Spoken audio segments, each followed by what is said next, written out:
and welcome back to another Throwback Thursday. Oh gosh, today's story I'm sharing with you guys is really random, and I don't know why I remembered it. It's not exactly like a story with like a point to it, not even one with like a set beginning and end to it, just a random ass thing I remembered. So, basically, as long as I can remember, I've been obsessed with Julie Andrews, like literally a whole life thing, just like my Beatles obsession, just like my Judy Garland obsession. Julie Andrews was like one of my other really early ones. Was freaking obsessed as hell with the Sound of Music, knew every word of every song of it before I even entered school.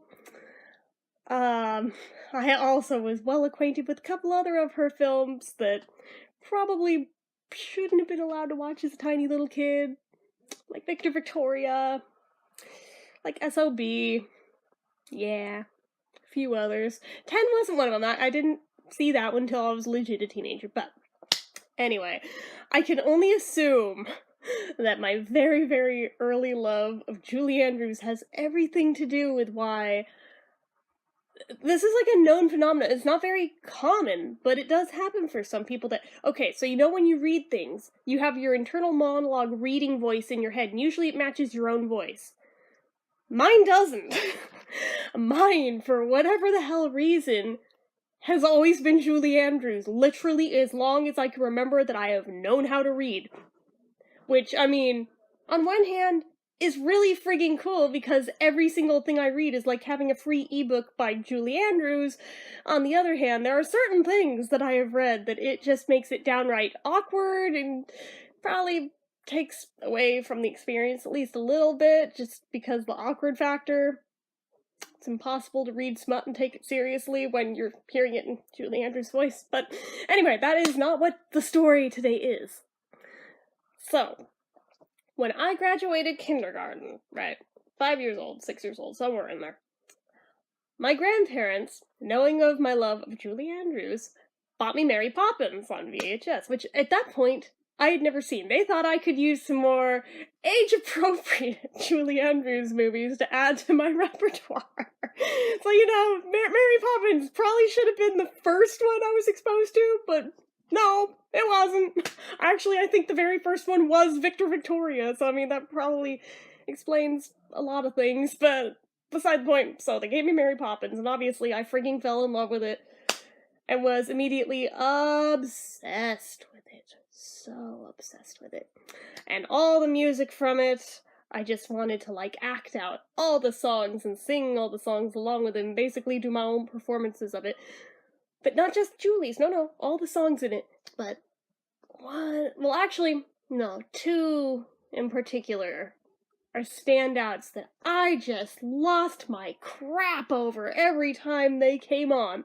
And one is the very predictable Supercalifragilisticexpialidocious. Everybody loves that song, unless, you know, you have no soul and you hate that song, I guess. But the other one was the Chimney Sweep song, Step in Time. That one, oh dear lord.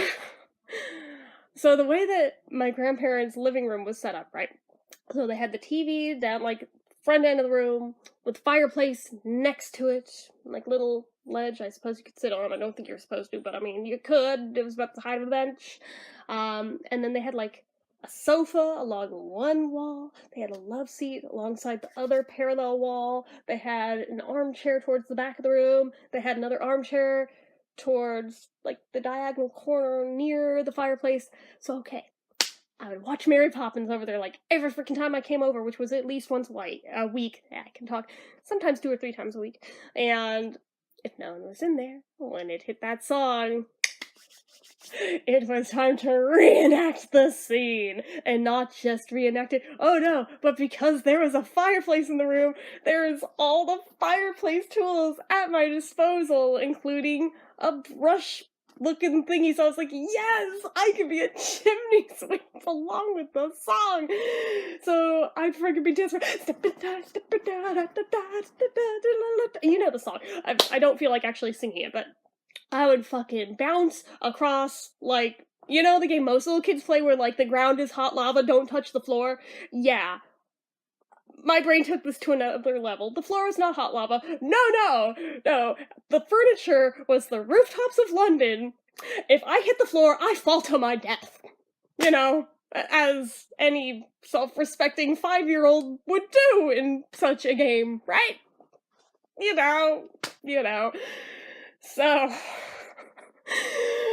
I'd be freaking leaping from across to, I forgot to mention, in between the sofa and the love seat. There was also a long coffee table in between as well, made of marble, which is very, very crucial to point out. Because most of the time when I would pounce across from furniture to boom, boom, boom across it, dancing across it and shit, I would have shoes on. Except for the times that I didn't, and would have socks on. I would definitely forget about this fact and wipe the hell out. I don't know how I didn't lose an eye holding that frickin' broom thing while doing this.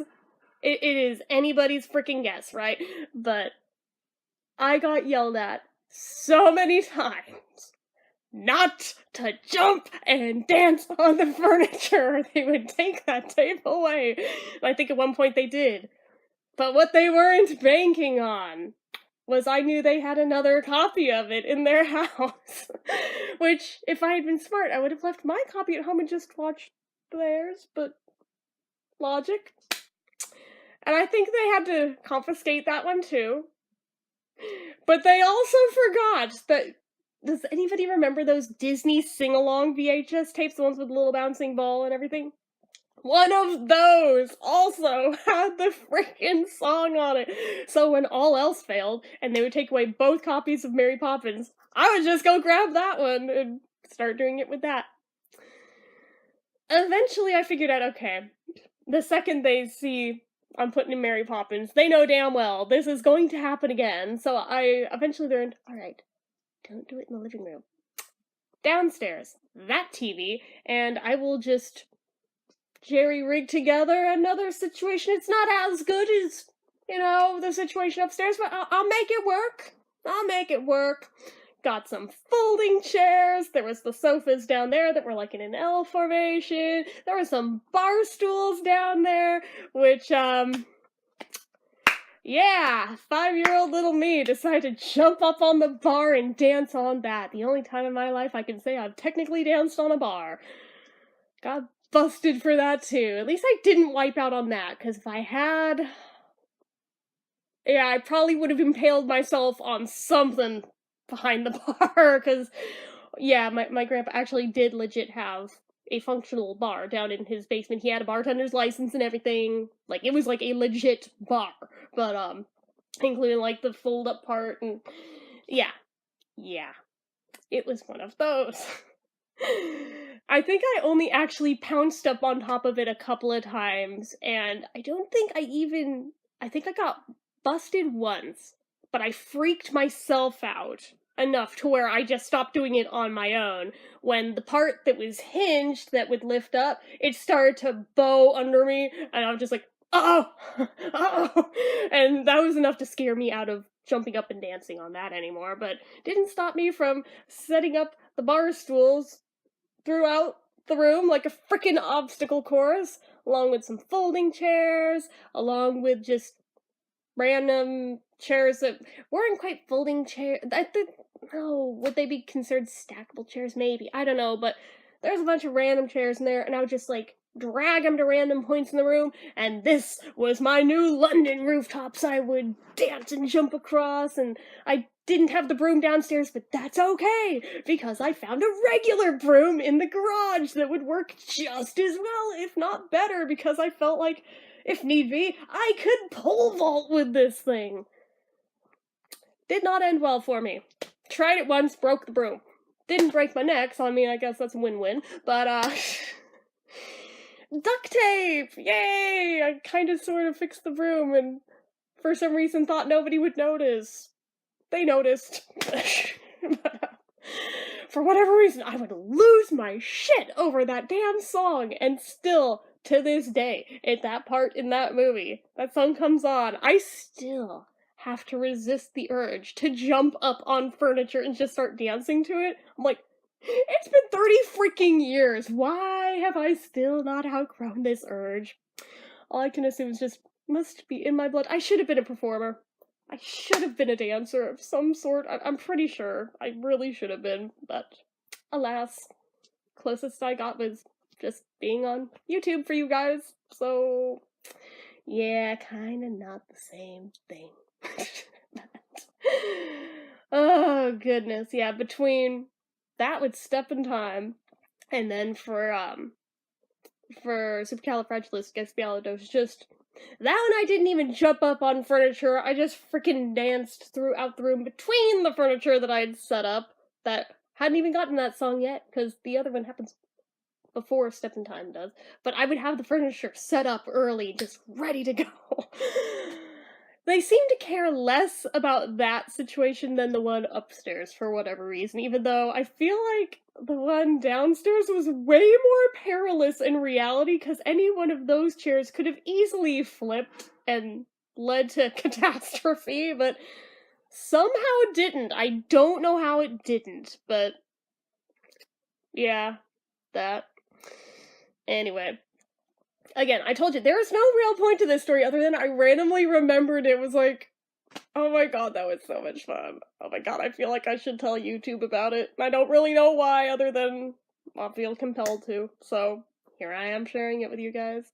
Did any of you guys have any weird movies or things like this you would do this with? Or even just like albums or anything that you would do this over certain songs with? I want to know. Let me know about them down in the comments. I'm sure I can't be the only one who felt the need to put on my own productions of these sort of things just on my own for my own amusement. But anyways, let me know in the comments. So that's all I have to say for this one. So you guys know the drill. If you like this video, go ahead and give it a like. If you're not already you'd like to be, click subscribe. Leave comments down below. Like I said, let me know about any similar things you used to do or anything else you feel like leaving me. Make sure you follow my social media accounts. They're all listed down below. And if you like what I do here on this channel and you'd like to help support it, the donation link, as always, is down in the description. So anyway, guys, until next time, bye-bye.